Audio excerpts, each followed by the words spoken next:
For ages now I've had this 2010 Dell Studio 1558 laptop. When it was new it was a beast, but over time became more like a potato. So as I've always been into computers and I've always loved to at some point rebuild one, and I figured let's upgrade this thing by installing new batteries, an SSD and the latest Ubuntu operating system, and then we'll see how Skyscrapersim runs on here once it's all rocking and rolling.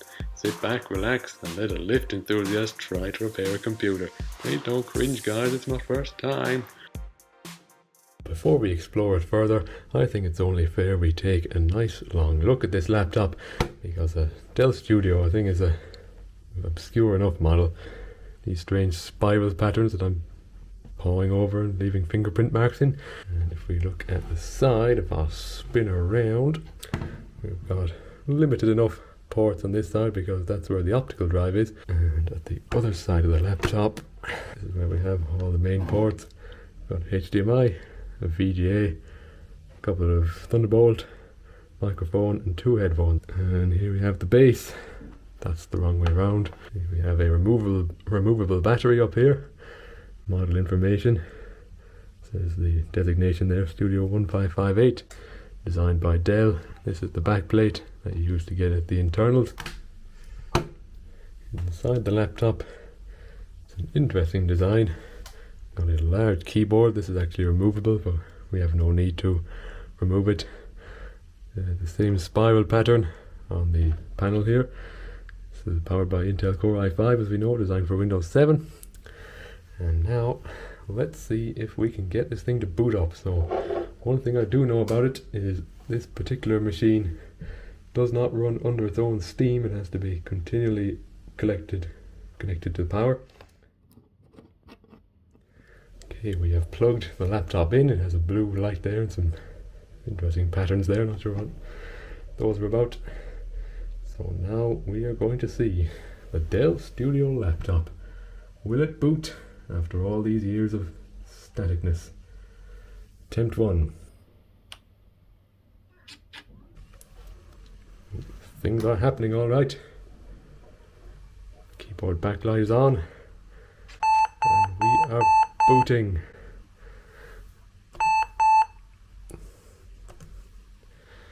Boot into Windows because this machine was a dual booted at one point between Ubuntu and Windows 10. Okay, we have a weird grey screen. Don't know what's happening here. Oh, well, it's not Monday the 3rd. That's gone a bit wrong, of course. Because the CMOS battery is dead in this thing. How do I get to the... Alright, we're in business. And this should now be booting to the Windows 10 desktop. It's the famous blue... What the... I don't know why all those command prompts just came up. A whole build of Skyscrapersim. Will it actually load? Oh. Skyscraper 2.0 Alpha 9. This right here is a throwback. Okay, we have menu music, but we have no menu. Tell you what though, these speakers are pretty good. This is something premium sound. I managed to brick Skyscrapersim by clicking the other building menu. Yeah, I want to see if I can run a building on this old laptop. Simple basements. Oh, we have the loading buildings thing.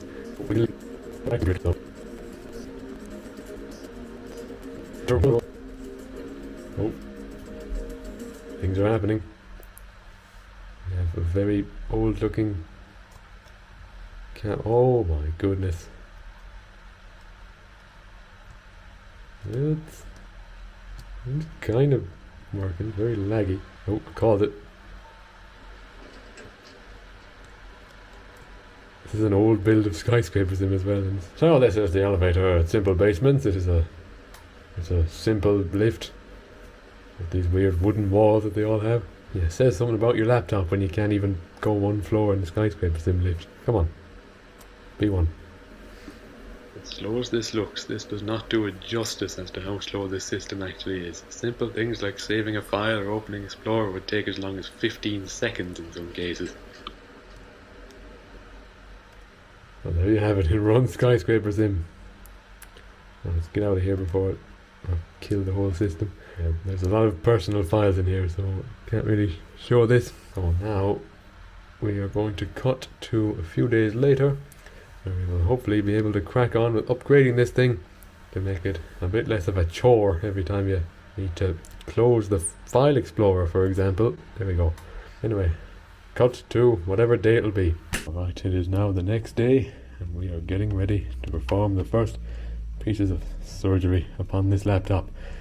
So for today we are going to replace the two batteries that are causing problems. The main battery here, which is completely dead, and then of course the CMOS clock cell battery that the computer likes to shout about every time it boots. Now just one quick word of warning before I dig in here. I am as much of a noob as you can be when it comes to this kind of repair. I have never done this before. Everything here is just me following instructions on the iFixit repair guide. So if I do something disastrously wrong, that'll be why. Now back to the teardown. Well, first we need to remove the main battery. Let's just pop it out, I suppose. Alright, that is the battery out of the computer. And now we need to see about the back cover. It looks like there's only 3 screws holding this in place. I'll open my box of tricks here, try all the different Phillips heads and see which one twists. Wouldn't recommend doing this, but hey, first try. And that is the back panel of the computer. A little tour around here. We have our network card here. There's the CMOS battery. There's the RAM. Got a connector of some sort. Here we have our 500 gig mechanical hard drive. And I guess this is all on the motherboard, but you can't see that. So now we need to remove the coin cell battery. This little guy down here. So I'm going to try using a guitar pick to do this. Guitar pick, apparently not the right tool. It says use a plastic scribe. Closest thing I have to this is this strange concoction of duct tape and a screwdriver. But as you can see, coin cell battery has been loosened. And out it comes. It's a Mitsubishi. Dump that somewhere around myself. And retire this for the moment. So now we need the new coin cell battery. No computers down there anyway. Wonder what the positive side up. There's a plus on that side, so that must be the positive side. Some muscling later, we have a coin cell battery. Now we need to seal this thing back up and see, A, will it charge this battery, and B, will it complain about the coin cell thing again.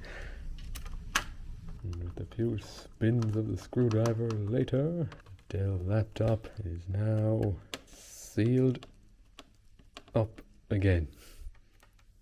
Almost. Now let's go and grab our replacement battery. And here it is in all its glory. There's our new battery. And we just have to see, does the laptop like these changes? We can actually boot up and charge the battery. Move all this irrelevant stuff out the way. Spin the computer around, get the power lead, plug it in where it goes. And I'll turn on the power over on the adapter. We'll see will it charge. I'm honestly thinking it won't. Only because these laptops tend not to like third-party batteries. They only want original Dell ones. We'll give it a go, see what happens. We have a white light there. Previously that was like an error code. Let's give it a go. We are booting. The system CMOS checksum is still bad, but I ain't seeing any battery error messages. Okay, there has been a major development on the desktop. You can see on the battery icon, it's reporting a full charge time. Well, the big test now. As the laptop fans ramp up, if I pull this plug, will it black out? Or will we have sustained power? 3, 2, 1. Yes! And we get command prompts to celebrate. Well, the battery is working. Well, that's one job down pretty much. Just there I did try and replace the RAM, but unfortunately the RAM that was bought was the wrong type of RAM, so it couldn't actually fit in the computer. Yeah, the battery's working now. Well, that's the good news of the day. Okay, another day has passed. A few updates regarding the laptop build. You can see we can now boot the computer without it being plugged in for the first time in goodness knows how long, and as you will see when we boot up, it should... Why are we not booting? Yeah. Try that again, shall we? Did I kill the computer yesterday and I didn't even know it? Definitely booting from the hard drive. Oh. What just happened there? I have no idea. Did I forget what the boot device was? And also, it doesn't complain about the CMOS battery anymore. I rebooted it yesterday and it went just fine. And also, I've had second thoughts about what an operating system I want to put on here.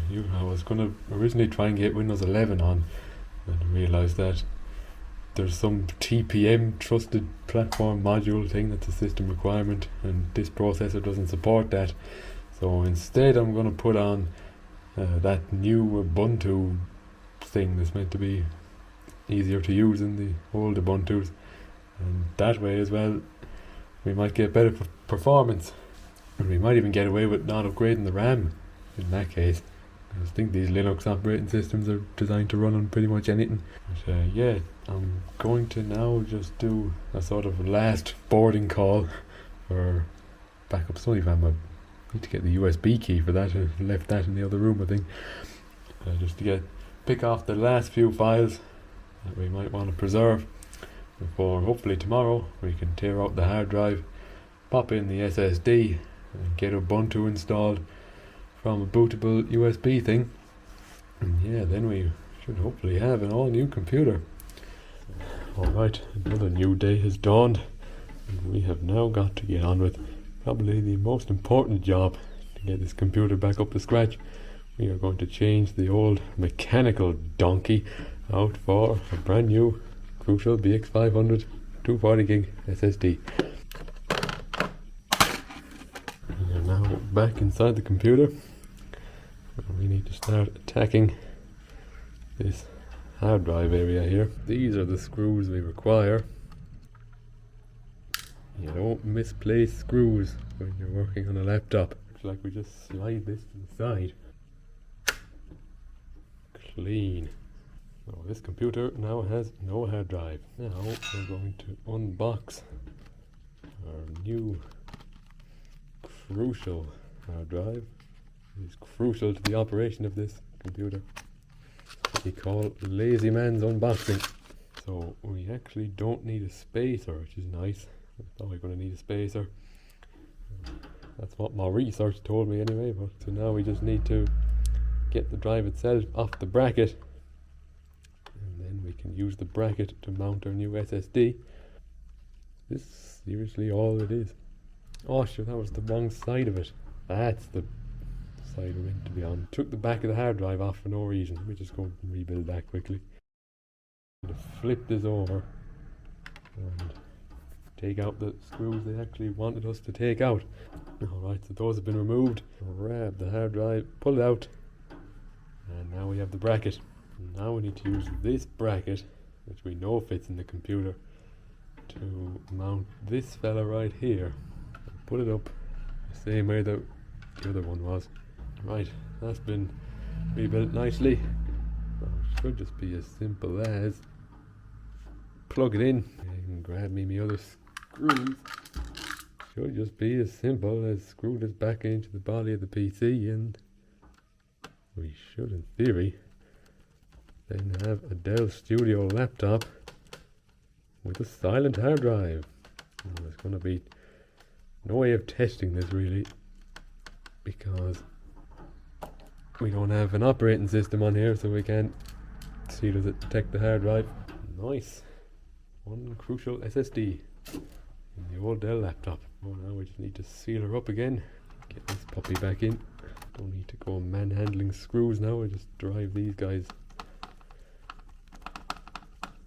Down they go. Oh, there's a weird bulge there. Need to pop the old battery back in.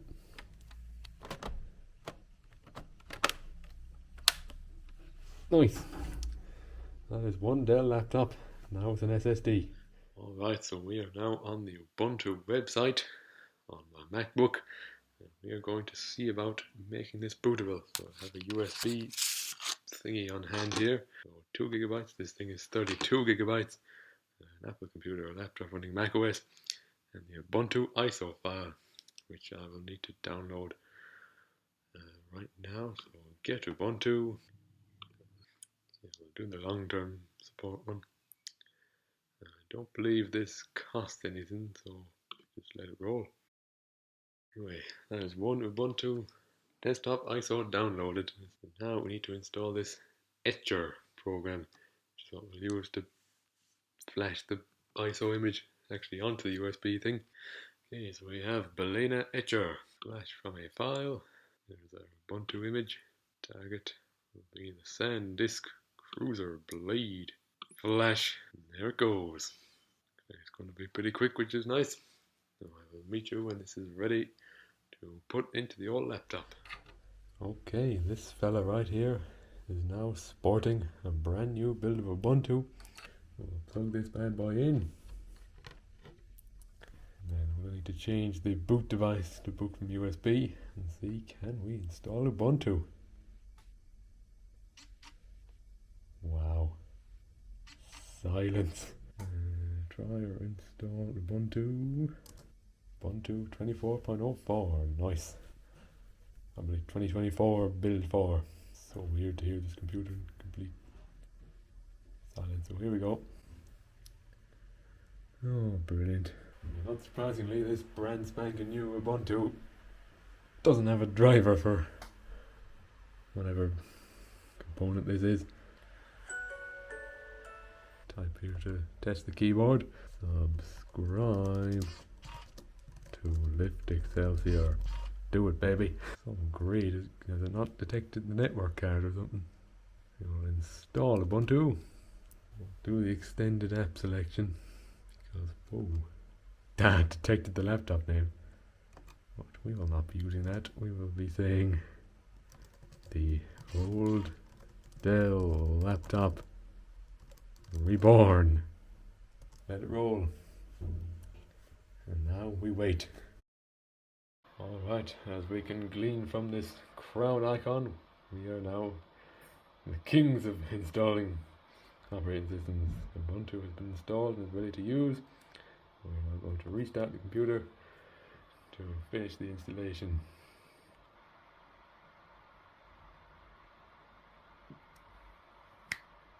Would you look at that? Ubuntu is running. We have taken an old Dell Studio laptop and we have made it run Ubuntu. Alright, it's been a few days since we've installed Ubuntu, and I just thought I would capture the boot because it's going to do what I think it's going to do. I'm going to capture that. I must have fixed that. There was one time shortly after I installed Ubuntu that something started going beep, beep, beep. I think it was something to do with the optical drive, which makes no sense because the optical drive had nothing in it and has had nothing in it for goodness knows how long now. Yeah, it just needed a couple of reboots and then that was sorted, but otherwise Ubuntu has actually been really reliable. Because when we first got the Ubuntu on, the network card wasn't being detected, so we had no Wi-Fi capability and I had to download the driver package for that. Concern what's going on here though. Screen is spinning. Well, hopefully the system hasn't locked up. No, that ain't gonna boot. I don't know what's happening there. Reboot time. This happened last time as well. I think it just needs needs like a warm up before it actually boots. It's not Ubuntu's fault. It's just old laptops gonna be like old laptops. And while we load in, I'm going to explain some of my intentions with this machine. I would like smooth as butter. As you can see, down here that's the driver package I had to get for the Broadcom WLAN thing in this computer. I guess that file was missing from startup, so I had to get it myself. So basically, a foreseeable future future for this computer, I'd like to see if I can get Skyscrapersim on here. And I don't know if I want to use it for development or anything, but I'd like to see how Skyscrapersim would run on Ubuntu, and then maybe we could drag race it on that simple basements building. You see, we have a couple of builds of Skyscrapersim on here, but something odd's going on with this trackpad. It seems a bit unresponsive. You'll see that Skyscraper itself, it's like a script, it's not an actual program. Try to run this as a program, you'll see something pops up and then just disappears. So I think I'm meant to do some sort of job or coding or something there. So instead I'm going to build from source, because at least there's documentation on that, and then we should get Skyscrapersim running on here and we'll see how it runs. Okay, I have just been on a roller coaster. Basically, I tried to go to the GitHub repo, and the Wi-Fi had broken again. And I was like, but I installed the driver. What was happening? So instead, I basically had enough, because nothing made any sense. So I've called on my inner janky over here, and I'm just using my phone as a Wi-Fi adapter. I had to dig up an old USB A to C adapter thing, just to get the computer to have any kind of network connection. Like, it's ultra slow, but it works. Okay, the Skyscrapersim forum has spoken. I believe I have a solution to get the app to run on here. Okay, I just had to reboot the system there. I've no idea why. For some reason, the first boot of the day on here is it's a random defect every time, or it's some defect. The system just completely locked up. Anyway, I got this line of code here. Thank you to Event Horizon here on the Skyscrapersim forum. And let's just let it roll. It'll want my password. 44 megabytes of additional disk space. That is nothing. Okay, that is concluded. Now let's try running Skyscrapersim again. Nope. What about the actual executable? It's also dead. Yeah, I just downloaded the dev version instead of the actual one. This is progress. It looks weird, and that looks suspiciously like a crash message. But just go on. Oh! Thank you, Skyscrapersim forums. There is no sound, I don't think. Where is my... We got Skyscrapersim running on Ubuntu. Let's go! I cannot even fathom how much faster that was than Windows. It's so much smoother.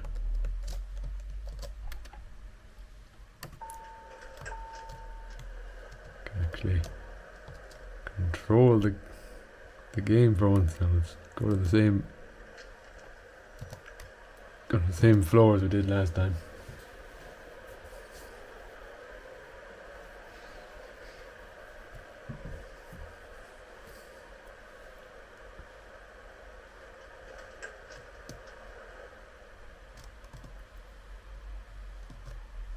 Can't seem to sprint though. I was just hitting the wrong key. So we got Skyscrapersim running. I mean, what more could you ask for? Well, the performance is definitely way better. To see for ourselves how much of a difference it actually is. Maybe even compared to my MacBook actually. We should try and run some bigger buildings on here. I might even get my work in progress building on here and see how well it copes. Alright, welcome back. As you may be able to tell by the fact that says January 21st. It's been a while since I've been here, and actually quite a lot has happened. So I tried to replace the RAM.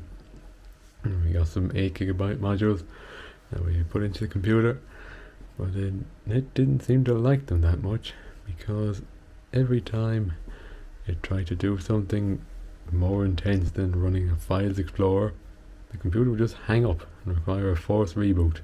It was the thought of opening Skyscraper, the thought of opening Firefox, any remotely large application would just hang the computer. I was like, what's going on? It must be faulty RAM. So I went back in the computer, and as soon as I saw the RAM, I was like, you dipstick you, because I hadn't installed it correctly. and I think I hadn't installed the other ones correctly because I'd taken them out before doing this. So I plugged the Mac in, and then I rebooted the computer, and it just started a blinking command prompt for ages because there was a sticker on the RAM modules, both of them, that was stopping it from being able to read the RAM. I think that could be complete claptrap, but it was what it felt like anyway. So in the end I just decided not to do a RAM upgrade. I didn't want to go picking at stickers for ages. No, it's a light OS, so 4 gigs on a light OS should be roughly equivalent to 8 gigs on a heavy one. Anyway, I'm only using at max a gig of RAM, but yeah, I then tried to delve into what was going on with the Wi-Fi, and basically it still doesn't detect the Wi-Fi card. On boot up you have to run a command, but I mean this isn't going to be my main machine. It was actually quite a funny clip that I got when I opened Skyscraper with the bad RAM in. So the whole system just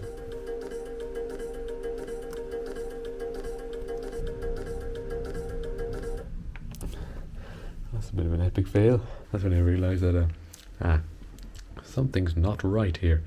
So in terms of the future of this computer, as the build is pretty much over now, I will hit you with a hard fact. This could sadly never be my daily driver.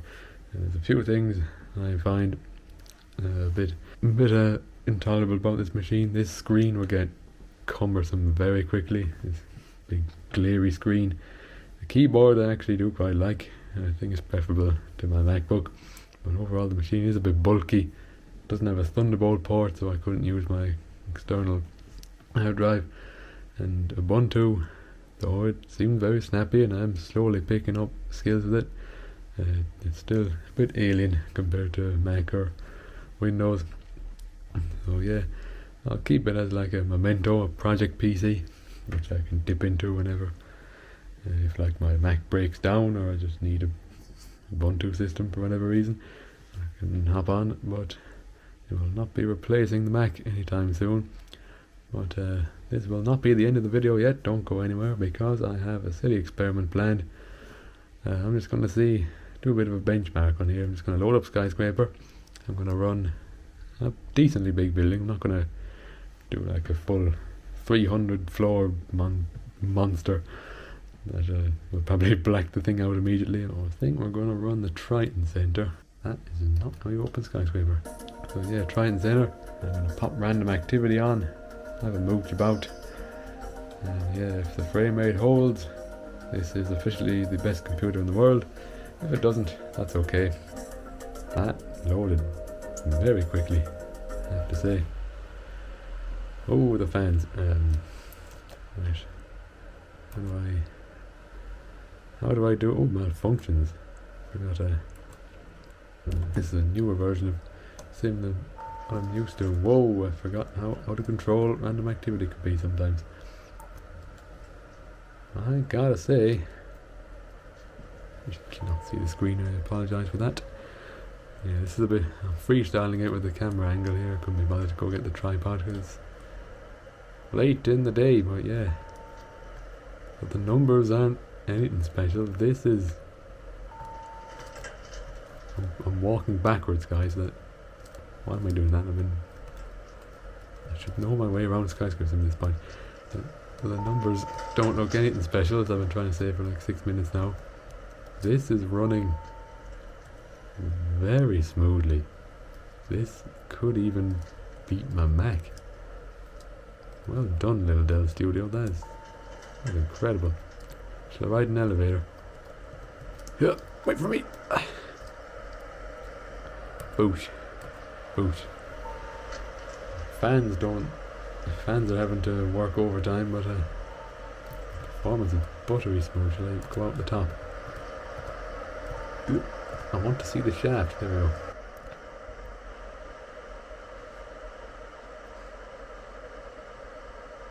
Pit stop. I was not expecting this. Random activity in the Triton Center. I thought this would be an absolute PowerPoint presentation right now, but it's flying it. Jeez. I might actually have to seriously size this thing up as a potential contender for my Skyscrapersim machine. It's way better than my Mac. I'd try a bigger building right now had I had some time and I didn't have to rush this clip, but this is a resounding success. So on that bombshell, to quote Top Gear, there we go. So on that bombshell, thank you very much for watching my DIY Dell Studio build. I hope it was not truly shambolic, because this is my first time attempting a tech video on this channel. But, are these fans going to die down, or are they going to play it for ages? And yeah, this laptop is now running silky smooth. I've thoroughly enjoyed building it, and I might do like a part 2 of this at some point where I get another computer or I just do more serious stuff on this one. Yeah, thank you very much for watching this video.